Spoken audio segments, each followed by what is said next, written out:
What is going on, guys? Sickness here. So Gorod Krovi is one hell of a map. It's by far the greatest map that they've put out in a really long time, at least since Ascension or maybe Mob of the Dead.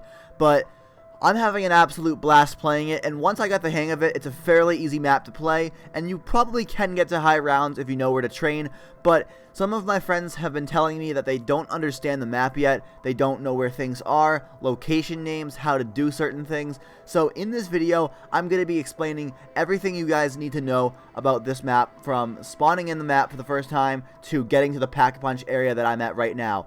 Now, when you're at the Pack-a-Punch area, this won't happen unless you release the crystal, which initiates lockdown mode, which I don't recommend doing right away if you're not set up with good weaponry. But the Pack-a-Punch machine is to my left right there. When you first come in this room or this building, it will be open, so don't worry about that. But the first thing we're going to do in this video is we're going to go over the locations, because that's a key essential to this map, is knowing the location. So here we go. Alright, this one is the spawn room, no explanation needed. It's where you start each and every game off. If you look at the top right corner of the screen, you can see the white dots. That is where the spawn room is located according to the rest of the map. This is the operations room. It is located directly in the center of the map, as you can tell by the mini-map right there, the little white dots. It directly connects you to the other 3 key locations in this map. Now, you won't be spending too much time in here, but you will pass through this area quite frequently. Now, this is the supply depot area. This is located on the right hand side of the map, as you can see by the mini-map right there. Now, to get here from the operations room, all you have to do is take the first set of stairs that you see, which is basically right beside the Vesper on the wall. Once you reach the top of the stairs, make a sharp right and then a sharp left, head down that pathway, and there you are. Now, the 4th key location is the tank factory, which is located on the left hand side of the map, as you can see from the mini-map right there. To get here from the operations room, you simply take the stairs on the opposite side of the room from the Vesper stairs. Turn right when you get to the top, and it's a direct route directly to the tank factory. And it's actually a pretty decent spot to train. I've had a couple of good rounds so far where I've done nothing but train in this area, and it works super well. And the 5th and final key location is the Dragon Command Center, aka the power room. So very easy. From the operations room, you take the stairs from the Vesper, and you take your first left, you're there immediately. Now that you know the key locations, let's start by getting the Dragon Shield put together. So the first location for the first part will be in one of 3 locations. It'll be either on that shelf right there in the operations room. If it's not there, you simply leave the operations room and come to this truck over here, and it will be sitting right on this little door, as you can see where mine is.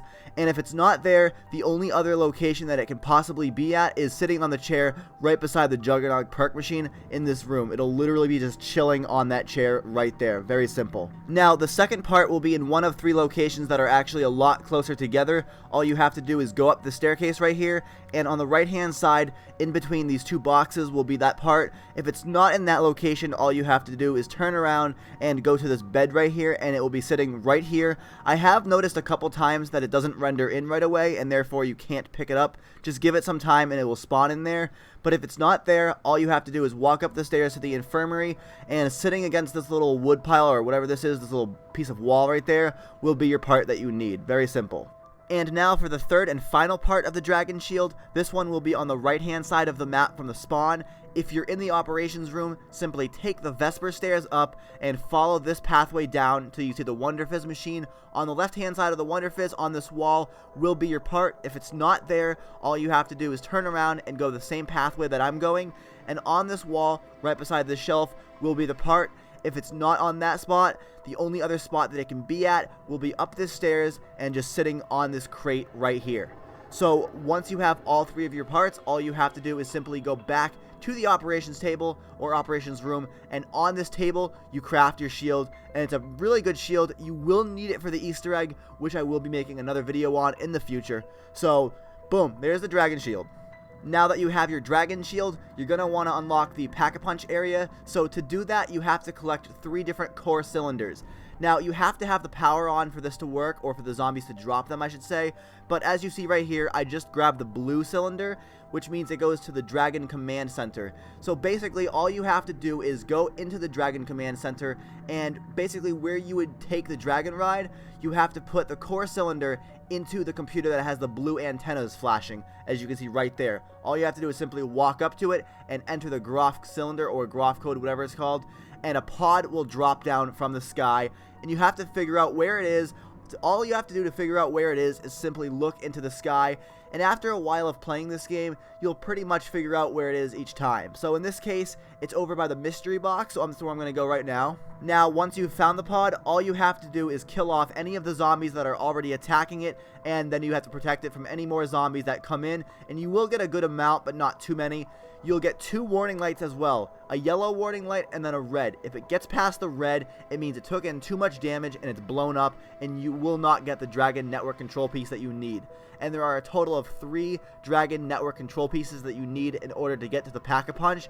So once the pod opens up, you simply take the piece from the inside and wait for the next command cylinder or code cylinder. Now, the next code cylinder location will be for the supply depots, so if you ever forget which code cylinder that you have on you, all you have to do is open up the scoreboard, and on the bottom left hand corner of your screen, you'll see which color it is, because they are color coordinated. So, Dragon Command Centers is blue, the supply depots is green, and the tank factories is red. Now, for the supply depot, simply walk up to this computer right here, put it in, and wait for the pod to drop down, and once more, repeat the process of just protecting it. Now, I will warn you guys that some of these areas are a little bit harder to protect it than others. Meanwhile, some of them are super easy, but this one, for example, is one of the hard ones just because of how little space that you actually have. But once more, once it's finished, you collect the piece, and then you have to wait for the third one. And now for the third and final code cylinder. This one belongs to the tank factory, and once more, the tank factory has the red cylinder. So all you have to do is bring it over to the computer over here where this red antenna is, put it in, and wait for the pod to come down. Now, for this one, I decided to show you guys the easiest one of them all because of how awesome it is. So if it lands in the supply depot, simply walk up to this trap right here and activate it. It's basically the Giant's Eye laser beam, whatever you want to call that. It's really awesome. It costs $1,500 and no zombies can touch the pod, but you can't exactly go near it either, otherwise you will burn. Now, if you have Juggernog on, you can survive it for a couple of seconds, but I really don't recommend it, especially if there's a dragon coming in, because he will kill you.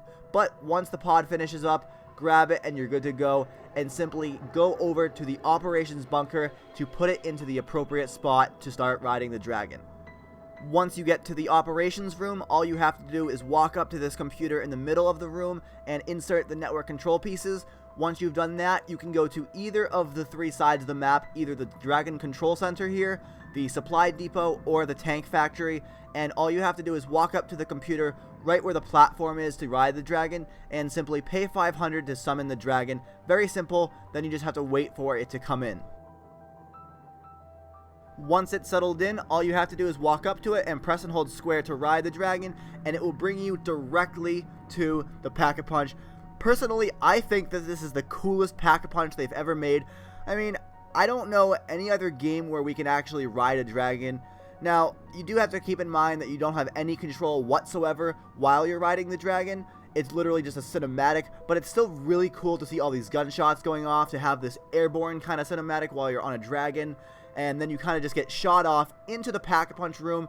Now, I don't know if any of you guys know this, but this building right here is actually from the campaign. The mission where you have to do that flashback and you have some zombies, this is that exact same building. But once you get here, the Pack-a-Punch is simply right downstairs. All you have to do is walk up to it and Pack-a-Punch your gun. Now, one thing that I do want to warn you guys about is do not press this button to release the crystals unless you have good firepower, aka 2 guns fully upgraded, and you have Juggernog and maybe one other perk, because the second that you release those crystals, or that crystal, you will enter lockdown mode, which means that you cannot Pack-a-Punch your gun and you cannot go downstairs. You have this floor and the upstairs floor, and that's it. You'll be swarmed by zombies, and those upgraded zombies too, which you need to headshot to kill. But once you want to leave the area, you have to come down to the basement here, to this flooded section, and simply jump into the sewer right here, and it'll take you right back to the spawn. Very simple, and it's a really cool ride as well, because you don't have any control. Just let the ride take you on an adventure. Now, the last thing I'm going to show you guys is the 3 bottle locations for the Easter egg song. So, I can't actually play the song, but I'll show you the locations. Here we go.